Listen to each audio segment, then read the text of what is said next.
This is CA Priyanka Nata. Welcome to my channel. Guys, आज हम बात करेंगे द येलो मेटल, गोल्ड के बारे में। There has been a lot of news कि गोल्ड एंड सिल्वर का क्या है मार्केट सिनेरियो और क्यों वो तेजी से बढ़ते ही जा रहे हैं। तो कुछ तो कारण होगा, है ना। सो चलिए आज के एपिसोड में हम डिकोड करते हैं कि क्या कारण है गोल्ड एंड सिल्वर का इतना राइज का। And also as an investor, what should be the best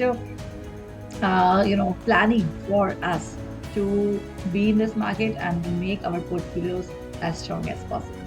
So थोड़ी एनालिस्ट की रिपोर्ट के अनुसार और उनकी रिसर्च के अनुसार आज बात करते हैं गाइस गोल्ड एंड सिल्वर के बारे में।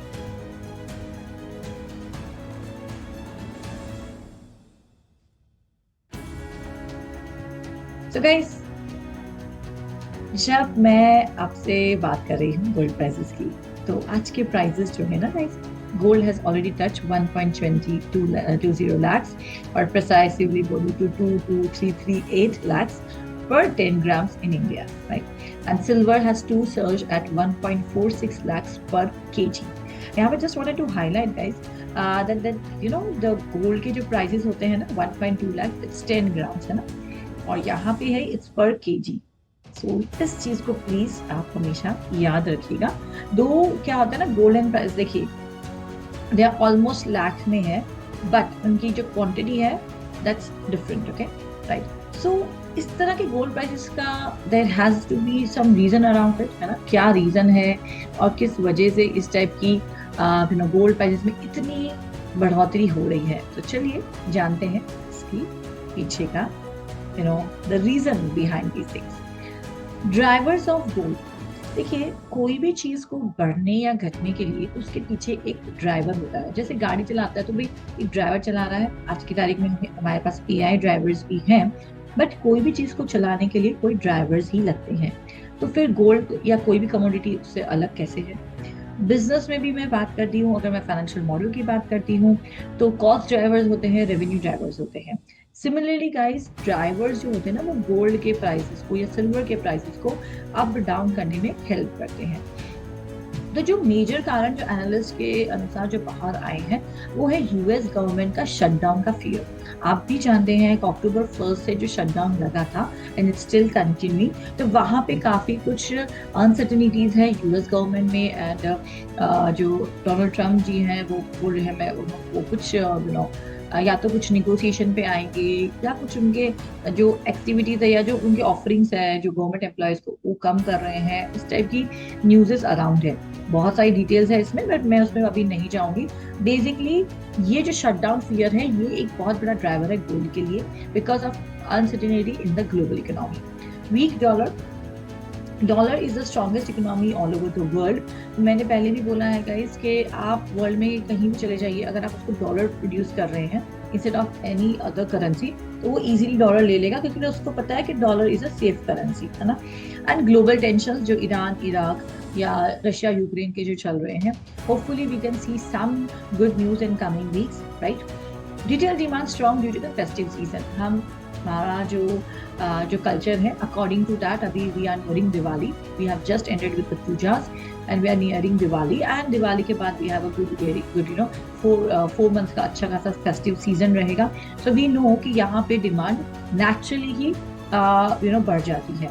सो ये एक मेजर कारण है गाइस गोल्ड के प्राइसेस को इस लेवल तक ले जाने के लिए। Though lot of people were expecting कि दिवाली के आसपास प्राइसेस थोड़े से सर्ज होंगे, but right now the scene is quite unexpected. और ये सब बोलना इट्स नॉट अभी कुछ बोला नहीं जा सकता। I would like to say that, क्योंकि there is a very volatility in the market. So बहुत डिफिकल्ट हो रहा है इस पे अभी कमेंट करना, right. Okay, now why is gold so volatile right now. So यहाँ पे एक जो रीजन समझ में आ रहा है हमें, वो that is very simple reason. That's the reason is कि investors watching the US funding bill, Fed के कमेंट्रीज आते हैं, उनका लेबर डेटा बाहर निकलता है। मैंने आपसे पहले भी वीडियोस में कहा है कि डेटा जो आता है ना इस यूएस का, यूरोप का और चाइना का, तो वो डेटा बहुत इम्पैक्ट करता है अपने इंडियन मार्केट को। तो इक्विटी भी इम्पैक्ट होती है अलॉन्ग विद दैट कमोडिटी, जैसे gold and silvers, they are the part of commodity market, तो वहां पे भी हमें इम्पैक्ट देखने के लिए मिलता है, right. Jerome Powell speech and उनकी जो एफओएमसी जो मिनट्स है, likely to swap prices, again वहां पे कुछ हलचल होती है या स्ट्रॉन्ग कोई एक्शन लिया जाता है, तो उसका इम्पैक्ट भी हमें इंडियन मार्केट पे देखने के लिए मिलता है। प्रॉफिट बुकिंग सीन ना, व्हाट इज दिस, और इसको आप अगर अलग शब्द में बोलूं तो इसको बोलते हैं profit taking.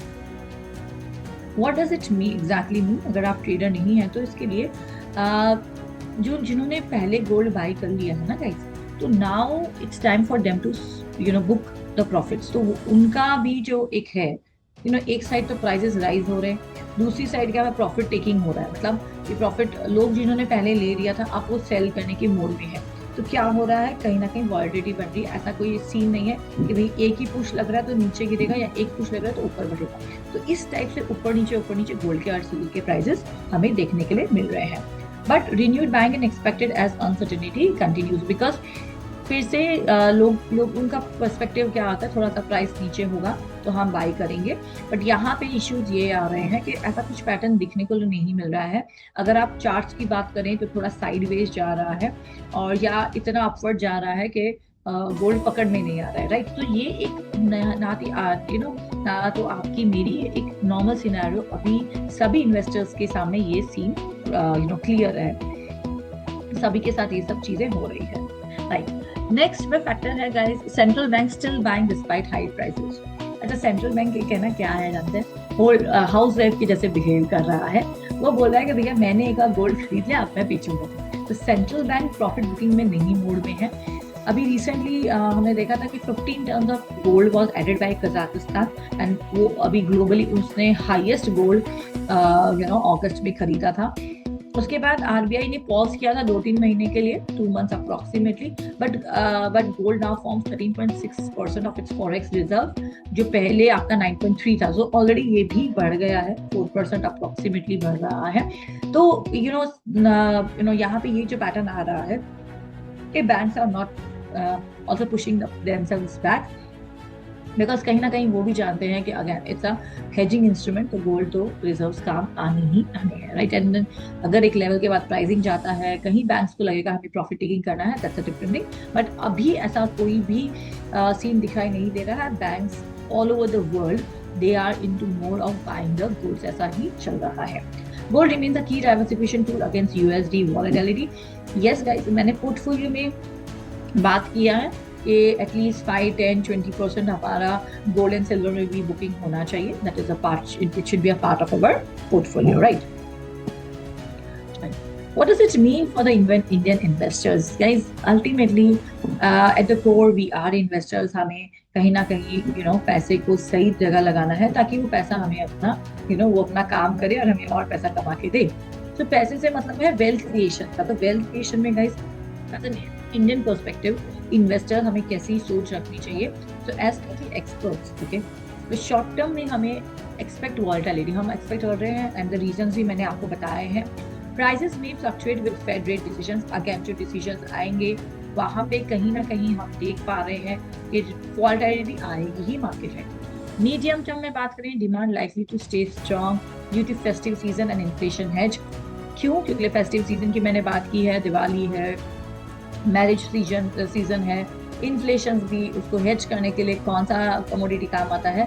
Gold and silver is the strongest commodity to hedge the portfolio inflation. Long term में guys, central bank accumulation signals continued confidence in gold value for sure. Gold के value again is going to appreciate, it is already appreciating. तो यहाँ पे हमें long term perspective से अगर हम सोचते हैं तो definitely we can take again the call.